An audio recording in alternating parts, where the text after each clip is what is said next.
Yo, what's up? Welcome back to another episode of The Source, and we are doing all right now. Actually, we're doing pretty damn good in football. Had a monster NFL weekend. Then we cashed on Georgia and Alabama team total under last night. The problem is, I'm getting my face kicked in the NBA right now. Now, last year, if you remember, I didn't get hot until like March last year, but still, this is unacceptable. We got to turn this around, and it starts with this video. I'm talking Raptors versus Suns. Let's get it. Welcome to The Source. The Source. The Source. Hey, get the Source. All right, Phoenix on the road in Toronto here. The line is Raptors plus 4.5, and the early bets are even. But check out the money. There's a little bit of sharp money in on the Suns. We're looking at 63% of the money on Phoenix. This is as of early this morning. So check this out, though. So the money's on the Suns, right? All morning, the books mysteriously dropped the line from 4.5 down to 4. And now 86% of the money is on the Suns. Is it just me, or does it look like the books are fishing for some more Phoenix Suns money and got it? So let's cap this game. If you subscribe to this channel, you already know the first step. We're running the numbers through the spreadsheet. According to the analytics, the line for this game should be Toronto minus 4.73. So that's almost a full 9-point lead on the Raptors here. All right, let's start off with injuries, inactives. For the Raptors, they have Scotty Barnes is questionable. Gary Trent Jr. also questionable. For the Suns, they're basically missing most of their second unit. Campaign's in there.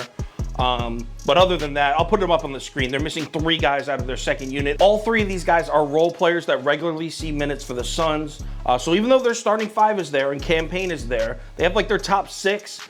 After that, the Suns should be pretty thin tonight. All right, let's run through a quick breakdown of this game. Obviously, when you're talking about the Suns and you got Chris Paul, Booker, and DeAndre Ayton all healthy in the lineup, you need to treat that team with respect. We all know how good that team could be on both sides of the floor, offense and defense. That being said, over the past 2 or 3 weeks, the Toronto Raptors might be the hottest team in the NBA. I think I'll say it. I think they're the hottest team in the NBA right now. They've won 6 straight games. They've won 8 of their last 9 home games, including 5 straight home wins. This team is cooking right now. So what are the Raps doing so well? How are they winning all these basketball games? Well, to be honest, they're doing the same thing they were doing back in late October, where they went on another 5 or 6 game win streak before the injuries. They are cleaning up the offensive glass. When the Toronto Raptors are healthy, they are the best offensive rebounding team in the NBA, and it's not close at all. Over the past 2 weeks, let's just look at the past 2 weeks. They're grabbing offensive rebounds at a rate of 34%. Now, for those of you that aren't familiar with analytics, that means every single time the Raptors miss a shot, there's a 34% chance that they're grabbing the offensive rebound. Impressive. Insane numbers there, and we got a little bit of a mismatch too, because the Suns over the past 2 weeks are allowing opponents to grab offensive rebounds at a 28% rate, which is 22nd in the NBA. It's actually one of the weakest spots on this good-ass Phoenix Suns team is allowing offensive rebound. But we're not being fair to the Raptors if we're saying offensive rebounding is the only reason they're winning basketball games. That's not accurate. Their defense is playing great, which we'll get to in a second. But steady Freddy. Check these numbers out over the past month. Fred VanVleet averaging 30.6 points per game and averaging 6 made 3-point shots per game. Steady Freddy has found his range. He is hot as hell. Now let's take a look at the other side. We got the Raptors defense against obviously a very good Suns offense. We already know who's on it. How do we match up there? The Phoenix Suns on offense are absolutely deadly from mid-range. Nobody in the NBA attempts more mid-range shots than the Phoenix Suns. But hold up, do you want to know who leads the NBA in defensive efficiency against mid-range shots over the past month? Yeah, it's the Toronto Raptors. I don't know if this is some crazy coincidence here, but nobody has been playing better defense against the mid-range shot in the entire league than the Raptors recently. Over the past 2 weeks, opponents are shooting just 36% from the mid-range against the Raptors defense. That's insane.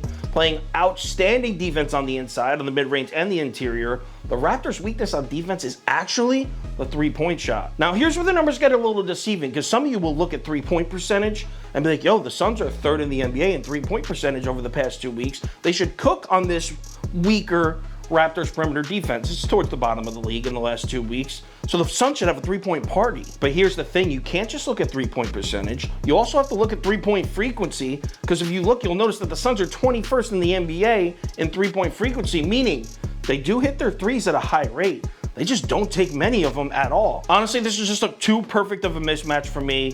Raptors are the best offensive rebounding team in the league. The Phoenix Suns' weakness on defense is allowing offensive rebounds. Raptors play the best mid-range defense in the league. The Phoenix Suns' bread and butter on offense is the mid-range shot. I can't overlook that. Give me Toronto +4. I'm going with the dog. I'll probably low-key on the side bet a little on the Raptors money line too. But if you want to play it safe, just throw a full unit on the Raptors +4. Final ticket posted on KyleKirms.com around 5 o'clock p.m. Eastern time. I'll have my bet of the day. Only top 3 bets tonight. It's a lighter slate. Parlay of the day, as well as every single pick for every single sport posted right on the website. Also, if there's any crazy last-minute injuries, money shift, line movement, injury updates, anything like that, I'll definitely keep you posted on my Twitter, Instagram story, and Facebook. So make sure you check one of those 3 platforms before you place your bets. We're killing football, but that's not good enough for me. We need to turn basketball around. I know Toast is going to start putting up some W's in college basketball. I'm about to turn NBA around right now. Let's make some money. I'll talk to you on Twitter.